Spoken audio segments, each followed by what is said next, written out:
Assalamu alaikum, I'm Aisha and you're watching Samaa News. Here are today's headlines. Pakistan and the Afghan Taliban regime have agreed to a 48-hour ceasefire, effective from 6 p.m. today, the Ministry of Foreign Affairs has confirmed. Officials say the truce was requested by the Afghan Taliban regime and finalised through mutual consent, following days of heightened tensions along the border. Washington says it does not want to escalate its trade conflict with China and that President Donald Trump is ready to meet Chinese President Xi Jinping in South Korea later this month. US Treasury Secretary Scott Bessent says both sides stay in daily contact to avoid further economic fallout.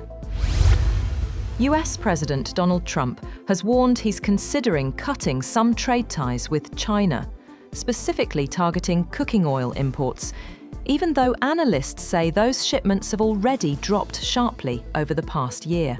In a post on social media, Trump accused Beijing of deliberately hurting American soybean farmers, calling China's actions an economically hostile act. He said the US is weighing measures to terminate business with China involving cooking oil and other trade areas as possible retribution. Russia has carried out overnight drone strikes targeting Ukraine's power infrastructure, knocking out electricity in several regions, including the central Dnipropetrovsk area. Power grid operator Ukrenergo says supplies have been restricted in 7 regions, mostly in the east, while the state-run gas company confirmed that a thermal power plant was hit, though it did not specify which one. NATO Secretary-General Mark Rutte says more than half of NATO countries have agreed to join a new programme to buy US weapons and ammunition for Ukraine. Speaking after a defence ministers' meeting in Brussels, Rutte also announced fresh counter-drone measures after a series of suspected Russian airspace incursions. Germany has announced plans to spend €10 billion on drones in the coming years. Defence Minister Boris Pistorius made the statement at the NATO Defence Ministers meeting in Brussels, adding that Berlin will lead an EU air defence shield and boost air policing with 2 Eurofighters to be deployed in Poland from December. The US has warned Russia of serious consequences if the war in Ukraine does not end.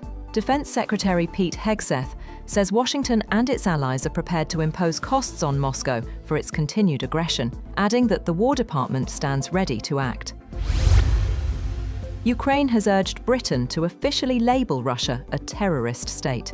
Speaking to MPs in London, Ukraine's Parliament Speaker Ruslan Stefanchuk delivered a diplomatic note activating a 100-year partnership between Ukraine and the UK, first signed by President Zelensky and Prime Minister Keir Starmer earlier this year. At least 10 people have died and 18 others were injured after an oil tanker caught fire while under repair in Indonesia's Batam city. Police say the vessel was not carrying oil when the fire erupted, and the cause is under investigation. The US federal government shutdown has entered its 3rd week after the Senate failed to pass a short-term funding bill. The deadlock has forced museum closures, air travel disruptions, and layoffs across key agencies, as thousands of federal workers remain without pay. Russia says it is ready to resume gas supply talks with Europe. Speaking at an energy forum in Moscow, Deputy Prime Minister Alexander Novak said Moscow remains open to reliable and affordable energy cooperation, adding that global demand for both hydrocarbons and renewables continues to rise. China has warned the European Union against setting preconditions for Chinese investments, saying it firmly opposes forced technology transfers and protectionist practices. The EU is considering new rules that could restrict Chinese firms, but China insists trade must remain based on mutual benefit. That's all for now. For more updates, visit www.samaa.tv.